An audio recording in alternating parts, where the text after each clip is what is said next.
Essa cena da água jorrando bem em frente à casa da Dona Márcia, hoje só é possível graças ao bombeamento mecânico de um poço artesiano. Mas há poucos anos, a realidade era outra. A gente sempre teve água com fartura mesmo, sabe? Já tem mais de 40 anos, uns 44 anos que a gente mora aqui e a água vinha de queda natural, subia na caixa e servia toda a propriedade, o gado todo.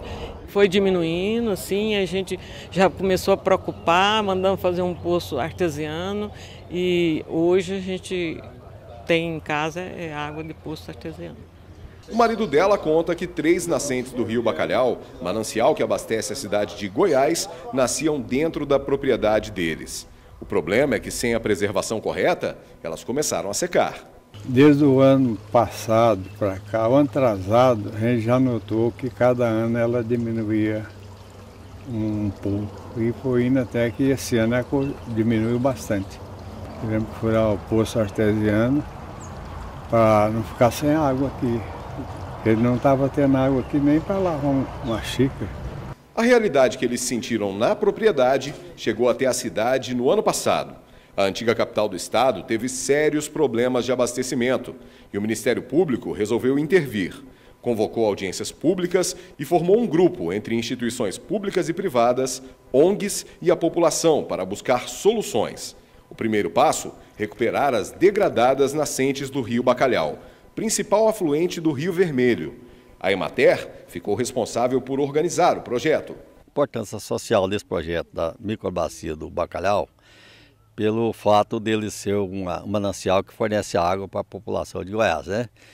E social, econômico, porque tem várias propriedades que utilizam dessa água para sua produção, né? Para manutenção, produção de bovino, de pequenas plantio, hortaliças, pomares. O projeto em si, ele engloba 120 e poucas nascentes, que é a área da bacia do Bacalhau, mas algumas nascentes, elas estão tradicionalmente preservadas.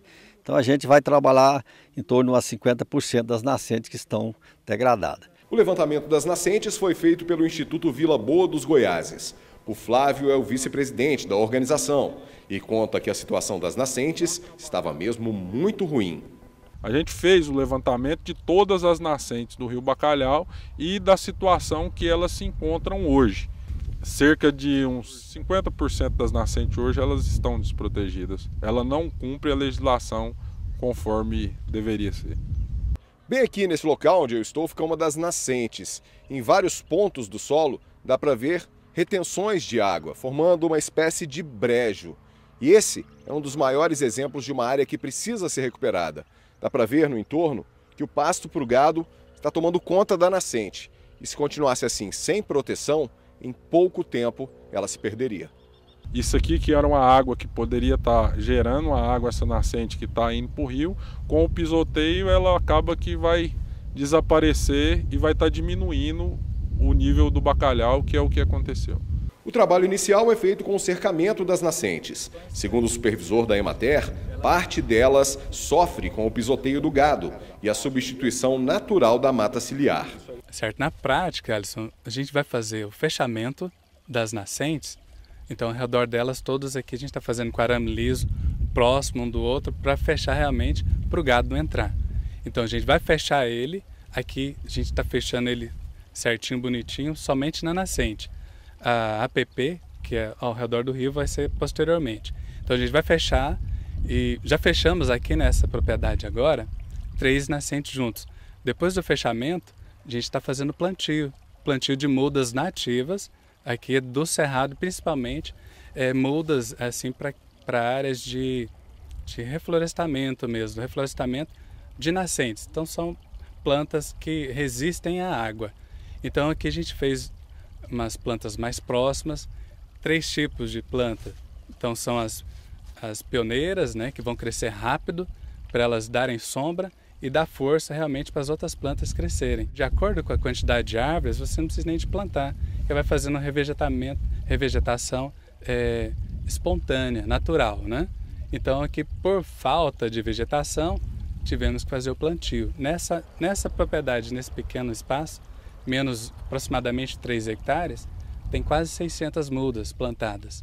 A secretária de Meio Ambiente da cidade de Goiás explicou que a recuperação da nascente é apenas o primeiro passo do projeto e que a conscientização dos produtores é primordial para que ele dê certo. A gente precisa de fato melhorar a relação que a gente tem com o meio ambiente, né? E aí ela perpassa tanto pela educação ambiental como pela sensibilização dos produtores. Então a gente tem o entendimento que essa ação liderada pelo Ministério Público, né, e pela Emater, do qual nós somos parceiros, entre outras instituições, ela é de fato uma grande chance da sensibilização dos produtores, né? De fato, ele também tem que entender que ele é protagonista nesse processo, inclusive da manutenção. O Geraldo é um bom exemplo. Ele entendeu a importância da recuperação da bacia do Rio Bacalhau e foi um dos primeiros a abrir as portas da propriedade dele para o cercamento das nascentes. Fui procurado pela Emater Goiás no sentido de nós fazermos uma proteção das nascentes, plantação de mudas. Imediatamente abracei o projeto, achei interessante, me dispus e hoje nós estamos vendo aqui ele já em fase terminal, concreto, já de fase concreta de realização. Vamos esperar o crescimento das árvores, que vai fazer o sombreamento e que vai beneficiar mais ainda as nascentes. Então a expectativa é essa. O produtor, na sua maioria, ele tem o propósito de preservar, porque a preservação beneficia a comunidade, a sociedade e beneficia também a propriedade. Esse é o entendimento lógico, razoável do produtor. Isso, em raras exceções, não ocorre, mas o produtor ele precisa de ajuda técnica. Eu tenho, assim, para mim, que essa vai ser o grande trunfo da gente poder recuperar essa bacia hidrográfica do Ribeirão Bacalhau. E eu acho que foi um marco inicial histórico e vamos acreditar que vai prosperar, se Deus quiser.